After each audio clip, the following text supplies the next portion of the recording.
Olá, meu nome é Alan, sou do terceiro ano A do curso técnico em agropecuária integrado ao ensino médio do Instituto Federal do Triângulo Mineiro.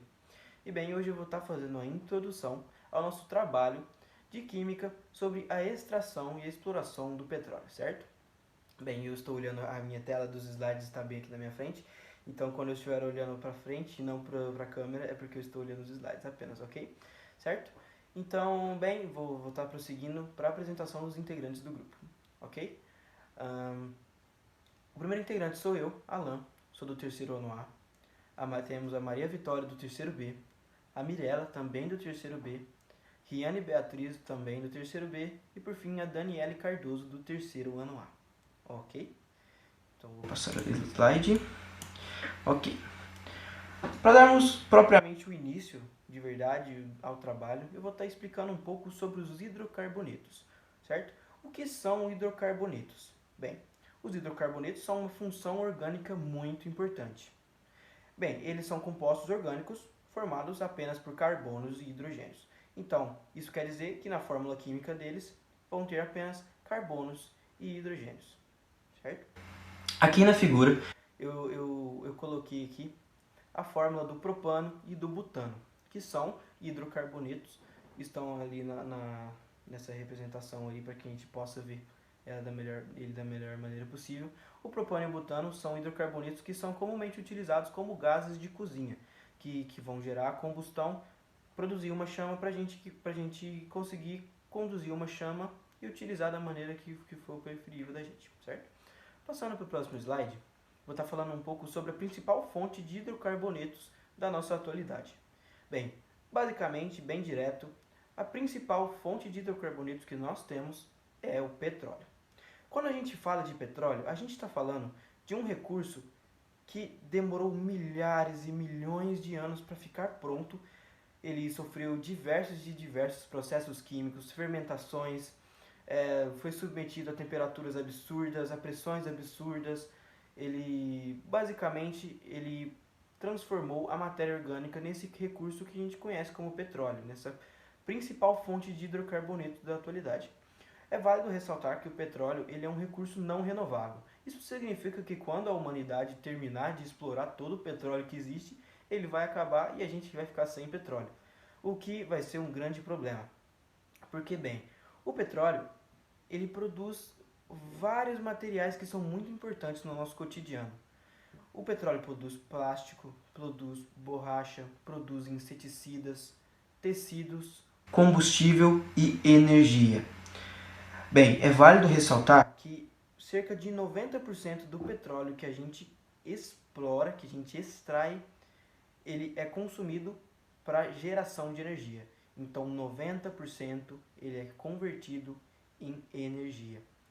O que, se você for parar para analisar, não parece tão sensato, já que o petróleo não é um recurso renovável e que deveriam ser empregadas maneiras melhores, maneiras mais ecológicas de se produzir energia e preservar o petróleo para a produção de matérias mais importantes, como o plástico. Porque, bem, eu posso citar aqui o guarda-roupa aqui do meu lado, as maçanetas são feitas de plástico. A palavra agropecuária grafada na minha blusa é feita de plástico. O mouse que está aqui comigo, o meu teclado, o meu computador, o meu celular, ele é feito de teclado. Ele não é feito de teclado, ele é feito de plástico. Ele é feito de plástico. O que é bem claro, porque hoje o plástico provavelmente é o material mais importante do nosso dia a dia. Então seria mais interessante preservar o petróleo para a produção em massa de plástico, porque como o petróleo é um recurso não renovável, é evidente que um dia ele vai acabar e nós não poderemos mais produzir plástico, certo? O que evidentemente é um grande problema.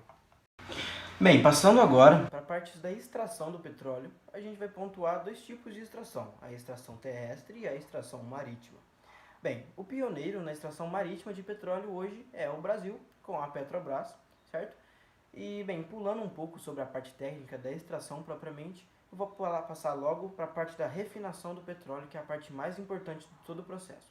Bem, quando o petróleo cru, que a gente chama, é o petróleo recém-extraído, ele chega, que ele termina de ser extraído, ele já vai ser redirecionado para uma refinaria. Dentro de uma refinaria vai acontecer, obviamente, o processo de refinação. O processo de refinação ele é dividido em 3 etapas: a decantação, a filtração e a destilação fracionada, ok? Bem, vamos falar um pouquinho sobre cada um desses processos. O primeiro processo, a decantação, ele basicamente se consiste em deixar o petróleo ali, todo o composto, em repouso e esperar para que o que for mais denso vá para o fundo e o que for menos denso boie. Sendo assim, a gente vai conseguir separar o petróleo de todo aquele líquido que foi indesejado. A maior parte desse vai ser água salgada que vai vir do mar junto da extração. Depois desse processo, quando a gente separar o que a gente quer, que obviamente é o líquido desejado, né, que é o que vai ser mais denso, porque o petróleo é mais denso do que a água, a gente vai para a parte da filtração, certo? Bem, a filtração se consiste no processo de você separar o que for desejado dos sólidos que vão vir junto daquele petróleo cru, certo? Então, se tiverem pedras, se tiverem restos de minerais, se tiverem, quem sabe, conchas, porque vai ser extraído do mar, pode ter de tudo um pouco, pode ter algas, pode vir muita coisa do mar, certo? E por fim a gente passa para o processo mais importante, que é o processo mais técnico, digamos assim, mais complexo, que é o processo de destilação fracionada. Para a gente entender o que é o processo de destilação fracionada, você tem que entender o seguinte: esse processo consiste em aquecer o petróleo para que a gente possa fracionar as partes dele. Para ficar mais fácil de entender, primeiro você tem que ter a ideia de que quanto maior for a cadeia carbônica, maior vai ser o ponto de ebulição. O que significa? Quanto maior for a cadeia carbônica, mais você vai ter que aquecer. E quanto menor for a cadeia carbônica, menos você vai ter que aquecer. Ou seja, quanto maior for o tamanho dos hidrocarbonetos, mais você tem que esquentar. Quanto menor forem os tamanhos dos hidrocarbonetos, menos você vai ter que esquentar, certo? Então aqui a gente tem a figura que representa basicamente as temperaturas de ebulição que vão destinar, que vão fracionar cada substância oriunda do petróleo, certo? Então, o petróleo que vai chegar ao ponto de ebulição entre 1 a 4 graus Celsius vão ser os gases. Grande parte deles o gás propano e o gás butano, que a gente acabou citando logo atrás aqui, que são os gases de cozinha comumente utilizados hoje, certo? O petróleo que vai chegar ao ponto de ebulição entre 5 a 12 graus Celsius vai se transformar em gasolina, certo? O petróleo que chega ao ponto de ebulição entre 12 a 16 graus Celsius vai originar querosene. Entre 15 a 18 graus Celsius vai gerar o óleo diesel, que é muito importante também, é uma excelente fonte de combustível que a gente tem hoje. E de 17 graus para frente, até quem sabe 300, supondo, a gente vai conseguir a parafina, certo? Espero que vocês tenham gostado, professor. Tentei explanar tudo que eu entendi pelo que eu estudei sobre o conteúdo. E, bem, muito obrigado. Vou estar passando para o próximo. Foi uma ótima oportunidade. Consegui absorver bastante conteúdo do trabalho. Muito obrigado e até a próxima. Tchau, tchau. Olá, meu nome é Mirella e agora eu vou dar prosseguimento falando um pouco sobre as consequências do uso do petróleo. Bom, como o Alan disse anteriormente, para obter o petróleo a gente passa por alguns processos, começando pela extração, o transporte, o refino até o consumo. Sendo o transporte a etapa que mais causa poluição devido ao derramamento de óleo nos oceanos. No Brasil, os piores acidentes aconteceram em oleodutos da Petrobras, na Baía de Guanabara e no Paraná, sendo causados dentro de oleodutos, que são estruturas utilizadas para guardar o petróleo e os seus derivados. O mais recente acidente de derramamento de petróleo aconteceu em novembro desse ano, com o afundamento de um petroleiro na costa da Espanha, que transportava mais de 77 mil toneladas de petróleo. Tal acidente pode se tornar uma das maiores catástrofes ambientais da história. Em termos de catástrofes, podemos citar o maior acidente que ocorreu em 1989, quando o Exxon Valdez afundou na costa do Alasca, acabando com toda a fauna do local. As perdas causadas por esses acidentes são de valor inestimável, podendo causar a morte de plantas e animais e também comprometendo os recursos hídricos e o solo, podendo levar à morte de peixes e causando a evasão de outros animais selvagens. Esse tipo de exploração também causa poluição no ar, quando o hidrocarboneto é soltado no ar pelos carros, e deformidades no relevo, porque o hidrocarboneto é de difícil remoção devido a ser absorvido pelo solo. Então, esse tipo de exploração causa muitos prejuízos ao meio ambiente. Oi, aqui é a Riane e eu vim falar um pouco sobre a contaminação derivada do petróleo nos ares, na água e no solo. Bom, começando pelos ares, nós temos os veículos representando a principal fonte de poluição do ar, correspondendo cerca de 90% da emissão de monóxido de carbono, hidrocarbonetos e óxido de nitrogênio. Os escapamentos dos veículos emitem principalmente monóxido de carbono, dióxido de carbono, óxido de nitrogênio e dióxido de enxofre. E apesar de muitos hidrocarbonetos não terem efeitos colaterais à saúde, a emissão ou uma concentração altíssima pode vir a acarretar problemas na atmosfera. Já no solo, que a gente pode chamar de poluição do solo ou contaminação do solo, é causada pela introdução de substâncias químicas ou pela alteração do ambiente pela ação humana. Entre essas substâncias químicas, os tipos mais comuns são os hidrocarbonetos de petróleo, os metais pesados, como por exemplo chumbo, mercúrio, pesticidas e solventes. Já a contaminação da água por combustíveis derivados do petróleo é um assunto que vem crescendo muito nas pesquisas do país, no caso no Brasil, onde o petróleo é capaz de intoxicar animais marinhos, causando danos, por exemplo, no sistema nervoso, asfixia e levar até a morte, podendo interferir também na luminosidade da água, atrapalhando a fotossíntese de plantas marinhas e prejudicando também animais como aves aquáticas, que ao mergulharem na água acabam ficando presos no petróleo e ocorrendo também a morte, o que no final pode gerar um desequilíbrio ecológico. E é isso. Oi, meu nome é Daniele, eu sou uma das integrantes do grupo e eu vou começar falando sobre o desmatamento e os maiores problemas que ocasiona. Bom, o desmatamento também é um dos fatores considerados responsáveis pelas alterações do clima. Não só isso, como em outras questões também que estão diretamente ligadas ao desmatamento, estão relacionadas às alterações provocadas no solo, bem como também nos recursos hídricos. A lista de países que mais desmatam é liderada pelo Brasil, e no qual o Brasil e a Indonésia juntos desmataram aproximadamente 46% das florestas tropicais no mundo em 2018.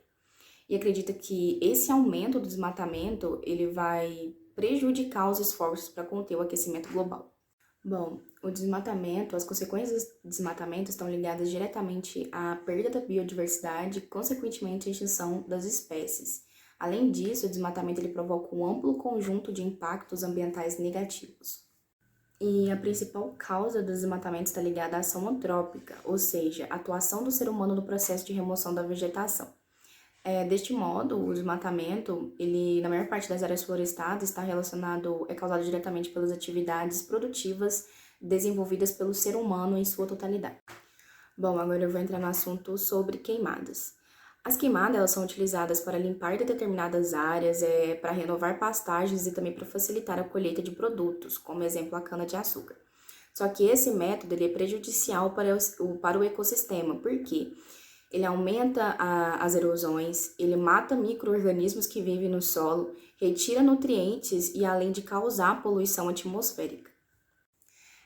A queima de biomassa, ele é um processo de combustão incompleta, pelo qual o material reage rapidamente com o oxigênio do ar, produzindo um intenso desprendimento de calor e luz. Para sua efetividade são necessários 3 elementos básicos: combustível, comburente e temperatura de ignição. A combinação destes elementos produz uma reação em cadeia que tem como um de seus produtos o fogo. A equação química mostra os principais produtos gerados, sendo ele o dióxido de carbono, CO2, mais a água, que é o H2O. Aí a fórmula é assim, H2O mais o O2, que depois eles originam o dióxido de carbono, CO2, mais o H2O, que é a água. O elemento CH2O ele representa a composição média de biomassa, que se caracteriza por qualquer matéria, de origem vegetal ou animal, que é utilizada como fonte de energia. Também são produzidas outras espécies químicas, como monóxido de carbono, óxido nitroso, hidrocarboneto e partículas de aerossóis, os quais são incorporados na atmosfera, sendo transportados e misturados. E para finalizar, estes elementos químicos eles sofrem reações fotoquímicas que auxiliam na formação de poluentes secundários, como ozônio, aldeídos, peroxiácidos, nitratos, que são eles mais tóxicos que os seus precursores. Olá, meu nome é Maria Vitória e eu vou falar um pouco agora sobre a energia eólica. Primeiramente, a gente precisa saber o que é essa energia eólica, não é mesmo? A energia eólica ela é obtida através dos ventos ou por um aerogerador, ou seja, esse aerogerador ele vai pegar a energia cinética que vem das correntes de ar e vai transformar em energia elétrica. Todo esse processo ele vai acontecer principalmente graças ao rotor, que é uma parte que vai pegar a energia cinética e vai transformar em energia mecânica. Mas ele também é feito por um gerador. E esse gerador ele vai pegar a energia mecânica e vai transformar em energia elétrica. A gente também precisa saber que essa energia ela é uma energia renovável, ou seja, as suas fontes nunca se esgotam e ela não prejudica o meio ambiente. E a gente também tem que saber que ela é muito eficiente e ela é muito segura e confiável, ok? Agora, a gente precisa entender como é que funciona essa energia elétrica. Toda essa geração de eletricidade, ela vai funcionar da seguinte forma. A gente vai pegar a energia cinética, que está lá nas massas de ar, lembra? E vai converter ela em energia mecânica através de uma turbina eólica.